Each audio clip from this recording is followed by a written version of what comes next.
or a full-time coach, excuse me. What have you learned over those 3 months that tells you want to keep doing this? A lot. I would say I think I've learned a lot. I think I always knew I'd want to keep doing it prior to the opportunity, but just the chemistry, the relationship I built, I think it was different as an assistant versus being kind of the guy in the room. So I was building a relationship early on, but it went to another level once I had more of a direct leadership role in the room, and I was pretty caught off guard with probably how connected I became with the players, and I think vice versa. How much of a just baptism of fire was it for you from going to one day doing what you were doing to suddenly being an assistant, if you follow my drill? Yeah, I do. It was. There was a lot of things I had to have ready in a hurry, more logistically, from an install standpoint to a first meeting standpoint to how am I going to, communicate corrections and how am I going to make corrections. I mean, there's a lot of logistics that go into it that you never really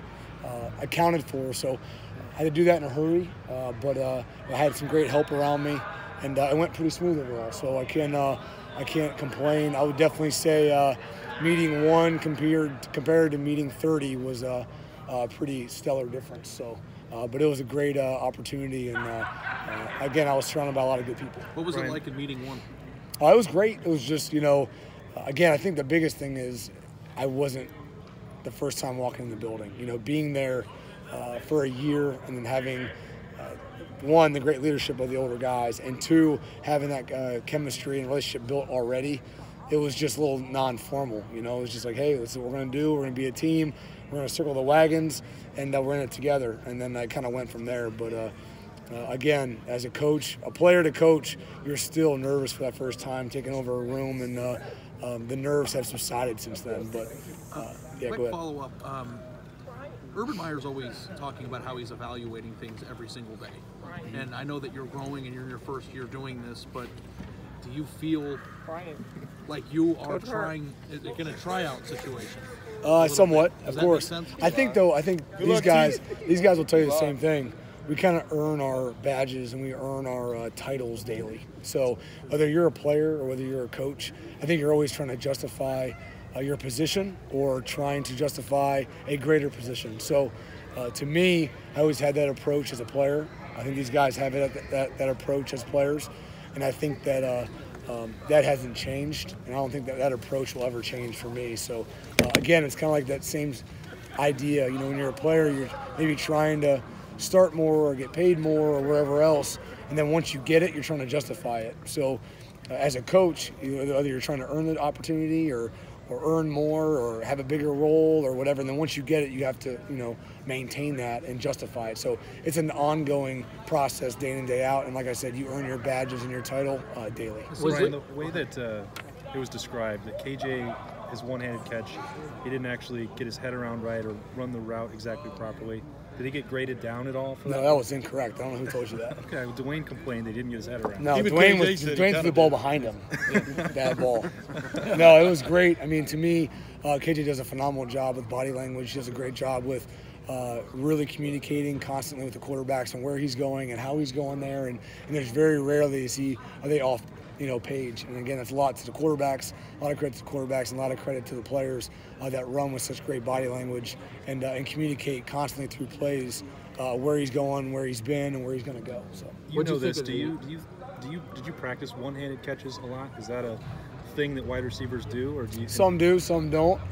Do your guys now? No, I think we preach if you can touch it with one, you can grab it with two. So again, I think we're always constantly working on our eye control, on our ball receiving skills. But again, pre-practice, we catch at least 30 to 50 balls individually. We believe that the muscles are also an eye, and they correlate with the hands. So just like you warm up a hamstring, you warm up your eyes, and you warm up your hands. So we've had that approach for the last year and a half or so, and I think it's played dividends. In the NFL, how many one-handed catches did you make?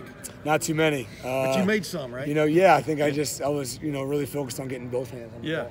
But when you made one, was it out of necessity? I mean, do you remember the moments? Yeah, I would say that I was, whatever it took to bring the ball. Yeah. What do you think is of the it practiced here? I mean, do you say, all right, for Tim, whatever? I mean, is that part of drilling?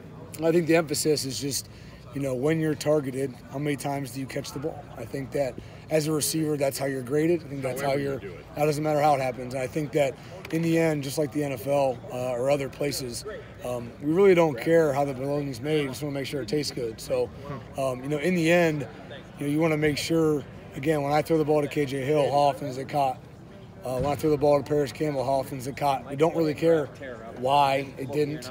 We'll fix it. We'll correct it. But the mindset is we make the quarterbacks right, they make us right, and win this together. And when we're targeted, we come down with the football. What do you think of the KJ ball stuck to the hand celebration? I did not see it till the post game, but it's been addressed. Addressed like, hey, nice celebration? Or we'll keep that between me and KJ. What was it like the day you got the news that you were going to be the interim wide receivers coach this year?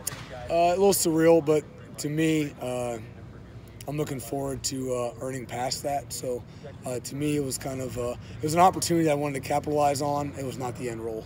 So.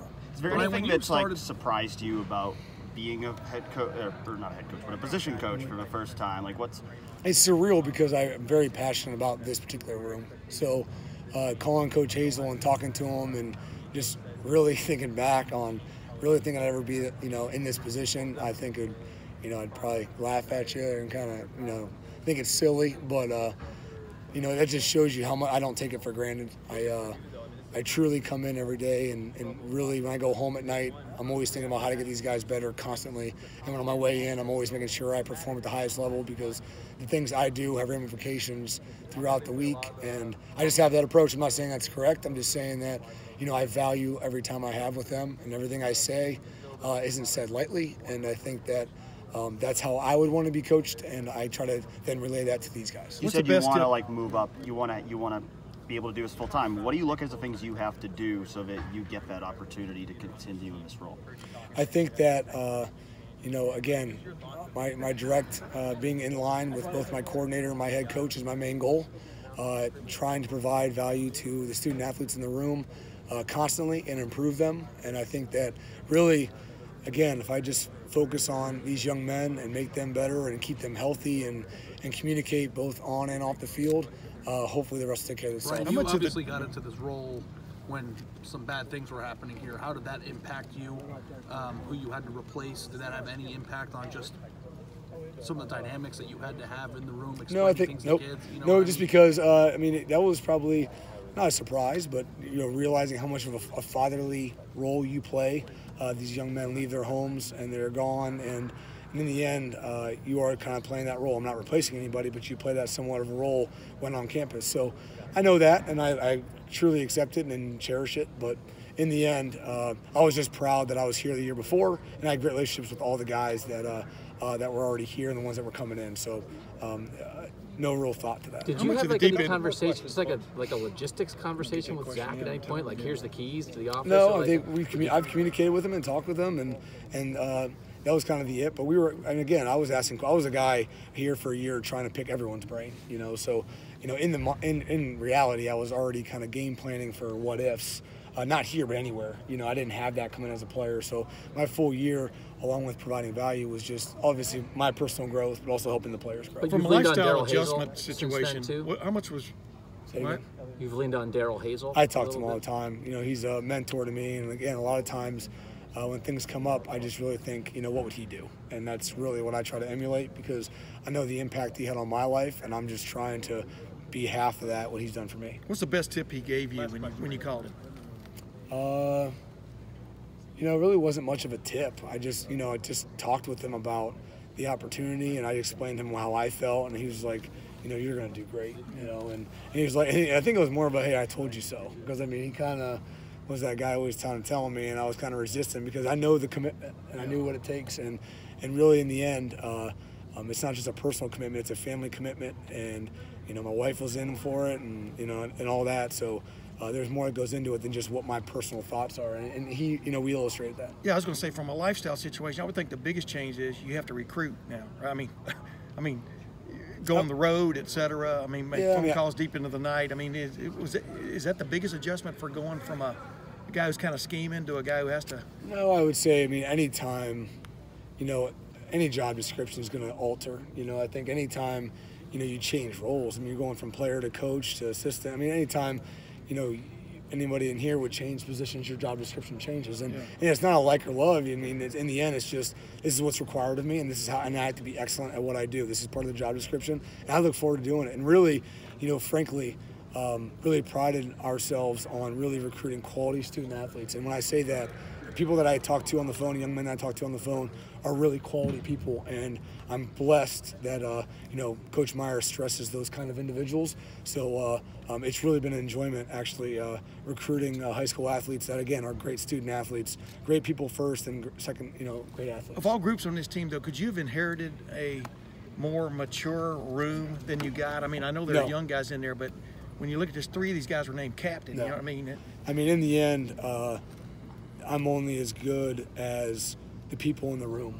And as much as I want to come in and try to help and enhance and make things tweaked or this or that, it's only upon the acceptance of these older men. And so for their ability to just continue to pick my brain and want to grow and the thirstiness of wanting to get better and enhance and really, you know, study the game, that's why we've had some improvements. And obviously Coach Day and the quarterbacks playing well and O-line playing well, all of this goes into it. But from an individual room standpoint, they're complete, rip their chest open and communicate with me and want to get better. And it's been, you know, something that's very, very humbling. So, no, it could not have been any kind of a transition like it was if it wasn't for those men. Is there anything specifically new or different that you've tried to bring to those wide receivers or to this coaching staff? No, I think just like anything. I mean, you can do, you know, a lot of the same drills all the time, but maybe you just have a different viewpoint on it and a different,